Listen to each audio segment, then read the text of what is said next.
Today we are gonna play Timberborn, the hottest new city sim game available on Steam on early access. And yeah, let me load a game here very quick so we can start. So this game is Plains. It's played on the scenario Plains. The first one you got encounter is 256 by 256, and it's a pretty familiar one. So yeah, let's go. And the purpose of this video is not to give you the basics and the very obvious things on how things work on this game. It's more to explain the more advanced things that players that are either already familiar with the game or about to start with the game but already has some familiarity with city builder games like this one. So yeah, let's go right into it. And we are here. So yeah, welcome to this town here is called, what is the name again?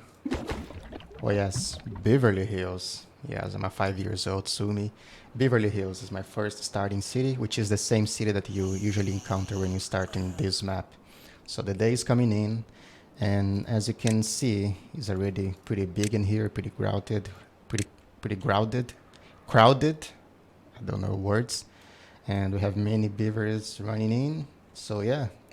So first, let me give you some straight tips if you're starting with this game, or if you have already started. So as I said, I'm not going to spend too much time with the very basic things. So like, oh, you have to keep small water tanks or big water tanks full of water for when the drought coming.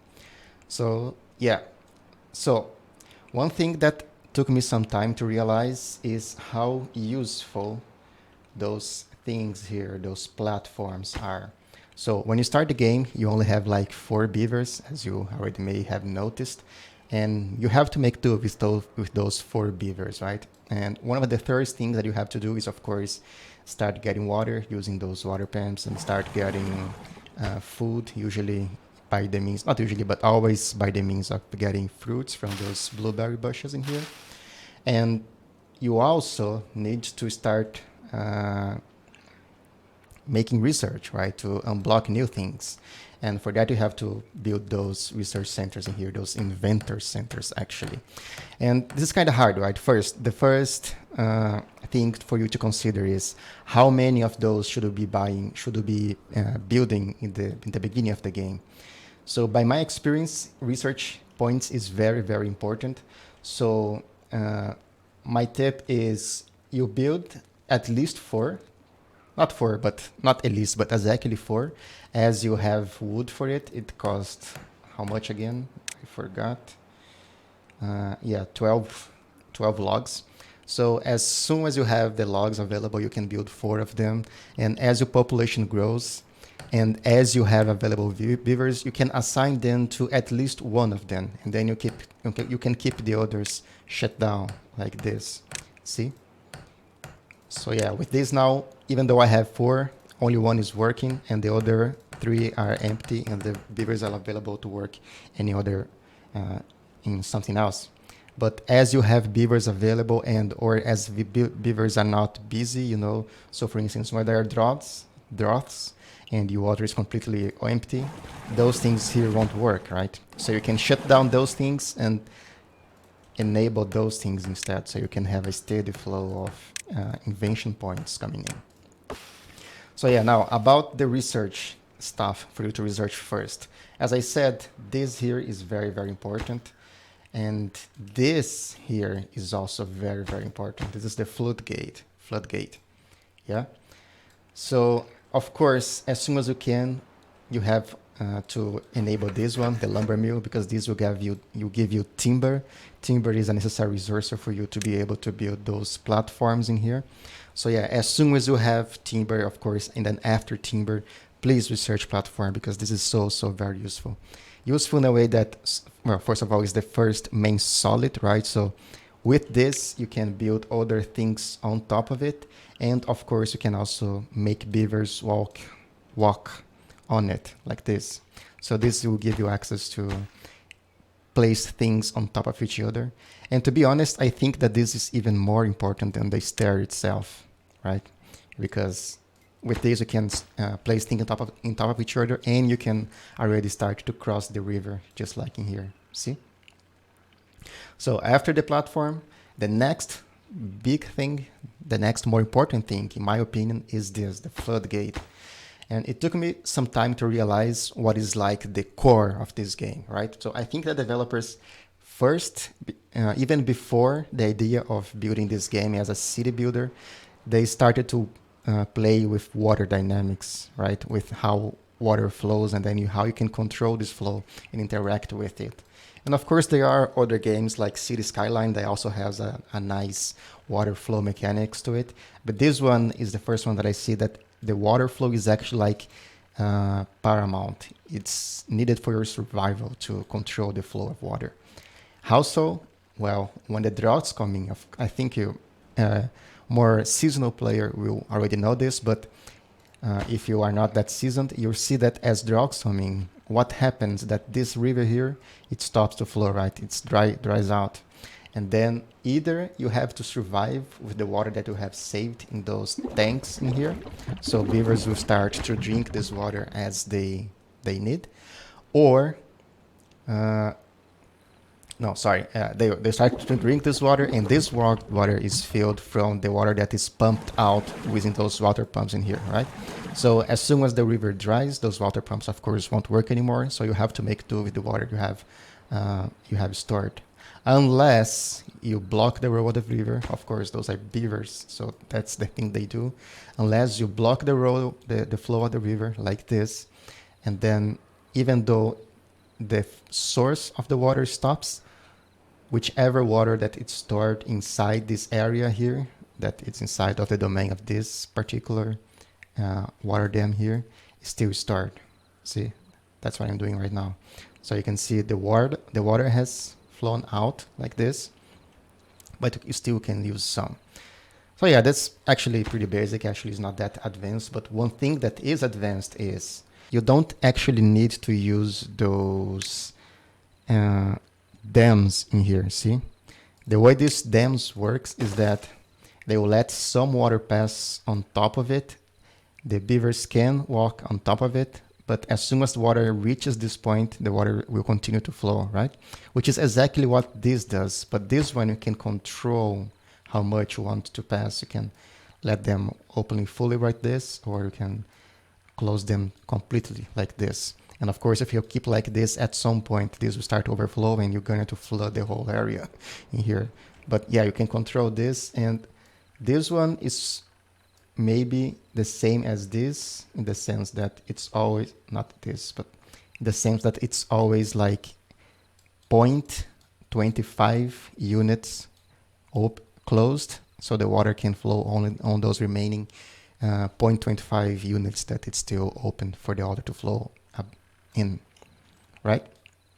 So one thing that you can do during the flood is, as you can see in this starting area here, it's not very deep. I mean, there's only one unit.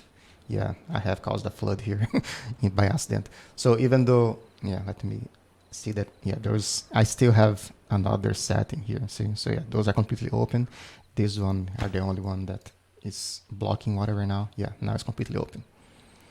So the thing is, as you can see, there's only one unit of depth in here. And the thing that you can do as you know, droughts, they don't just come in. There is like an advance, a warning in advance, about 2 days, if I'm not mistaken. Yes, 2 days is the advance. During this time is the time that you can maybe fine-tune the flow of the water in here until right at the point where the drought actually begins, I mean, where the water stops to flow, you have the maximum depth in the inner area in here. See? And that's where those here come in. So those are depth markers. You can measure the depth of the water more precisely, right? With those. And when you start monitoring, always press reset here so you can actually have the accurate reading of the last point of where the water reached, right? Okay, then another tip that I have is how to handle the power distribution. You can see here I have this quite extensive industrial area in here. And then something that took me some time to realize, actually it's written, but yeah, took me some time to realize, is that you do not need to distribute power using shafts like this to every single building. If they are adjacent like this, power will be distributed along them. Let me show you. Actually, it says that, but yeah, it took me some time to realize that. So if we're going to build, for instance, yeah, here, the gear shop.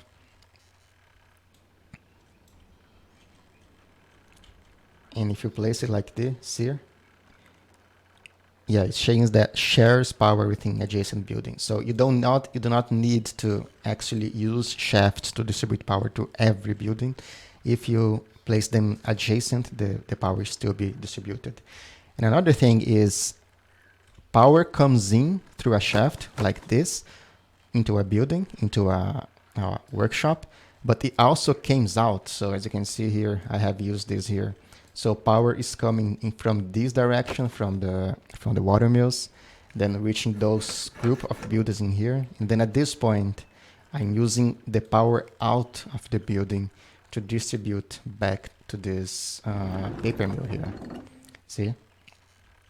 Yeah, and of course, always keep monitoring your power to see if you have more supply than demand. So this is the supply, this is demand. That, as I can see, I almost double the demand right now with the amount of power that I'm generating using both those water wheels and the windmills.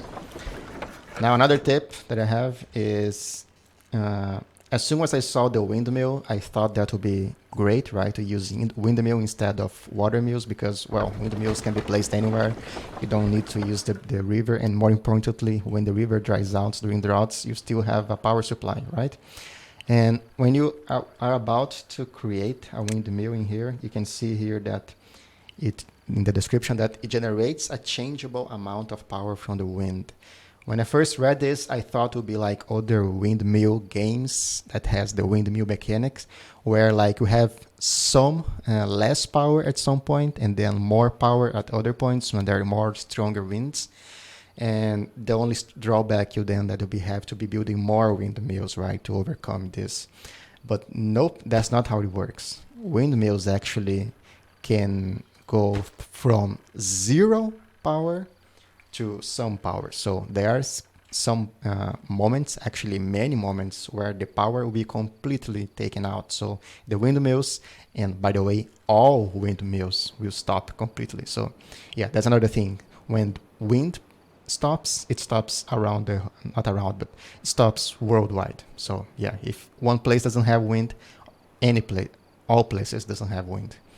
So yeah, windmill is not a great source power for mission critical buildings like lumber mill, right? Because you always need timber. And for those cases, yeah, I do not recommend trusting in windmills alone. In places like this, for instance, yeah, the shredder that creates metal is not a mission critical building like the timber mill or this guy here, the grist mill, right? Because you don't need metal at all points at any time. It's a sporadic resource, but timber is not. So yeah, I think that then water wheels are better at any point.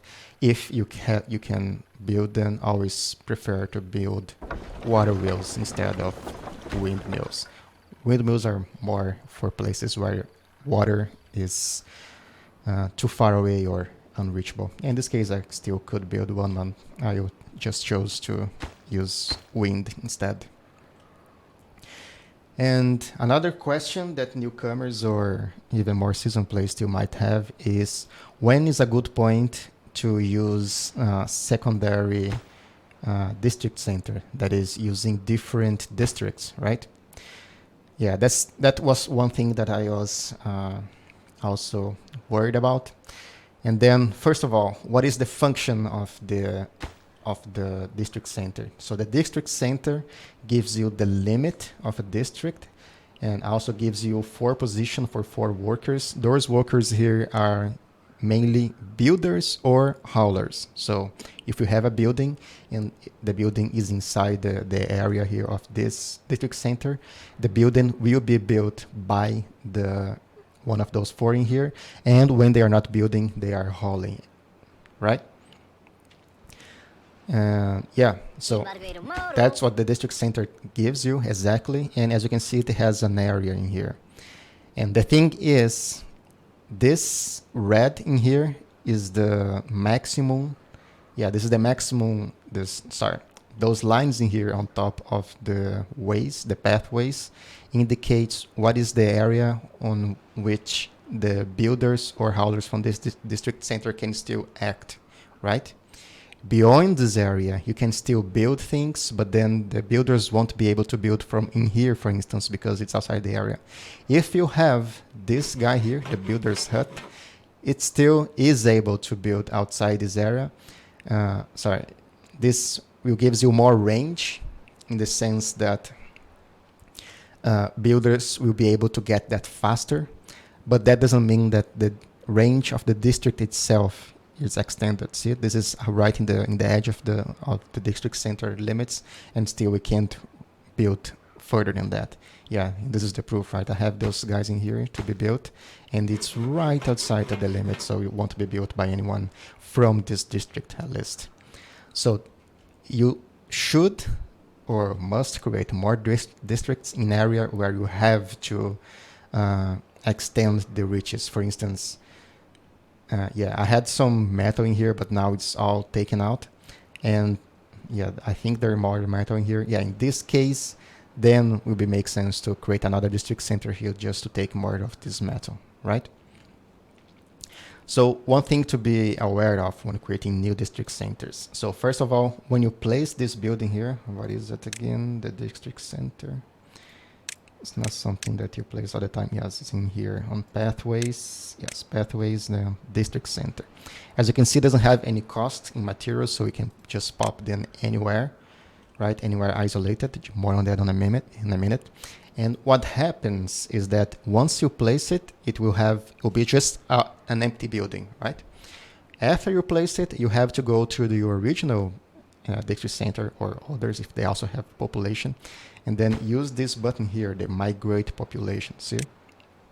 Then you can choose to where send them. Yeah, I have this Great Beaver Dam and Tooth Canyon, and then you can choose the number of beavers that you're going to send in, right? So I don't know. Yeah.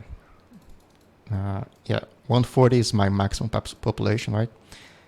So I could send, yes, 12, for instance, and then those 12 will migrate from Beverly Hills to Great Beaver Dam, right? Then this will transfer population between them. But keep in mind then, when you create a new district center, it will be empty, right? It won't have any resource. It won't have food, water. So you have to start over from scratch. So if you place your district center in a place like this, for instance, yeah, this place has water nearby, has plenty of wood, has some food. So this place is good, right? If you place it in here, for instance, what is so far away from everything, this means that you won't have any of those resources nearby, and this district center is pretty much unlivable unless you start transferring goods between them, transferring food, water, and building materials, right? But that is only possible in the late game. The structure that I'm talking about, I think, is this one, the distribution post. Well, first of all, it's pretty expensive, like 30 logs, then 15 timber, and also it is also very research point extensive. So yeah, this is more as of a late game resource to transfer goods between districts, and you should only use that afterwards. And if you're planning to build district centers in the beginning of the game, always make sure that you have all the resources that you need, right? Unless you can trickle population. That's something that I used to do. Yeah, let me show you what I mean. In the first, not the first, but in the beginning in here, I started to take materials from here, right? I wanted to take materials from here. And as you can see in this area here, we don't have pretty much anything. We don't have water. We don't have, there are now, but more on that later. And yeah, no food, no water, no resources, no wood. There was some wood, right? And then what I did in the beginning, because even building a house like this one was a challenge because I didn't have the wood, right?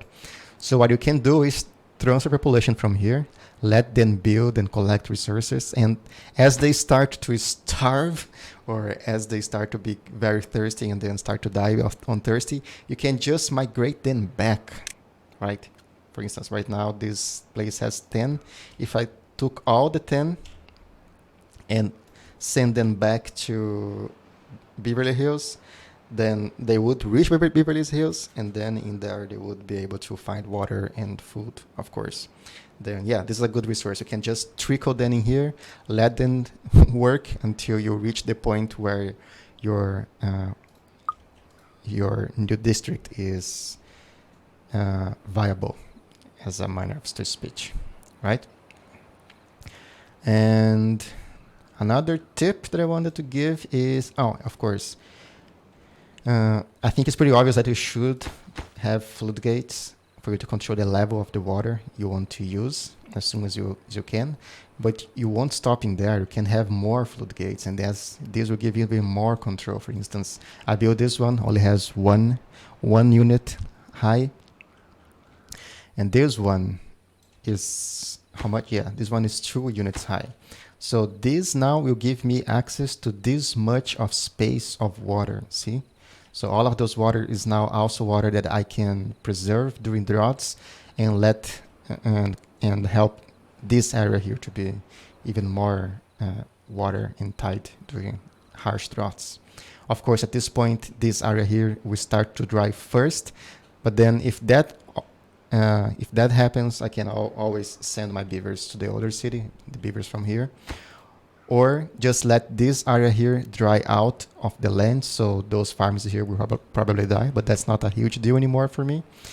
But the water that I have in my reservoirs here will still be enough, right?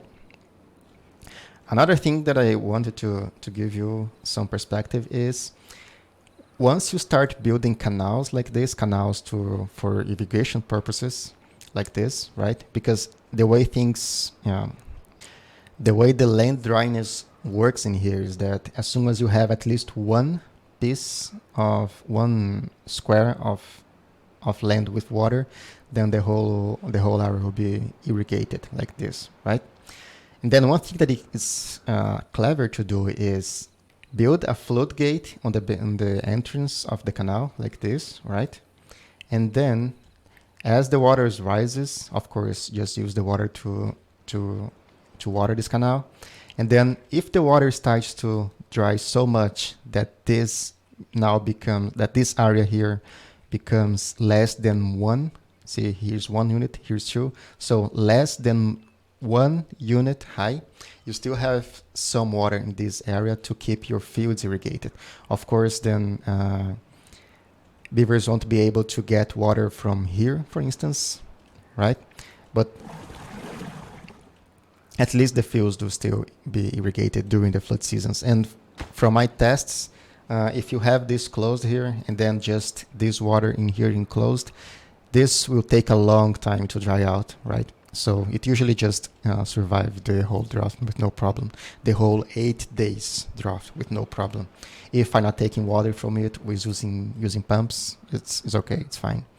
And of course, you always have the water that it's preserved as a last resource for the actual beavers to drink, but the water for the fields is still it's better to remain in here, right? If you have the option, right? So another tip, what is the another tip? Oh yes, this here. So as you can see, this was only a hole in the beginning, then I created this canal to fill this hole with water. And this is also a good practice, right? Because now you have these 2 units of hole full of water that you can use. And even if this area dries out, if you don't control your floodgates in a good manner, or you just don't have enough floodgates along the way, even if this area dries out, this area will remain with some water, right? So this is the last resort of water that you can take before you even take the last water from your reservoirs, right? And from this map in here, after I have placed those floodgates and then those floodgates here, those alone are enough for me to survive the whole droughts without ever losing water in this area, right? Maybe at some point I still have to shut down some of those pumps, right? So I start to dry out the reservoirs instead of my river in here. But yeah, I'm still able to grow crops and crops won't die, right? Oh yeah, another good tip is maybe you start to struggle with timber in the beginning of the game, but once you can create this, you should definitely create this. This is a irrigation tower, and this enables you to irrigate an area that it's outside of the area of the river, right? So right now I am inside of a mountain, and then not inside, but I'm on top of the mountain. And another thing that is definitely necessary is this guy here, the forester. So the way this works is first you place this forester, right? This area here is the area where it can act. And then using this button here to plant trees and bushes, you can choose one of those trees to plant in this area. And of course, this area must be irrigated, right? Otherwise, the trees won't grow. And we have three types of trees. We have birch, pine, and maple. And as you can see, the thing that changes is the resource that it provides when you cut them down, and then the days to grow. This one has the fastest period of grow, but also gives you the less logs, only one. This one gives you 2 logs, but takes 12 days. And this one gives you 8 logs, but takes 24 days, a long time. But in my experience, this one is always the better. For the simple fact that, of course, gives you more logs. And not only that, but another attribute that is kind of secret, it's how long it takes to die if the water is cut down. So this one, I think it takes 9 days to die if the water is cut down. So if I shut this guy down here, right, not empty, sorry, if I just click in here and then shut it down, and then the water stops coming in, sorry. And yeah, this region here becomes just like here, right, completely deprived of water.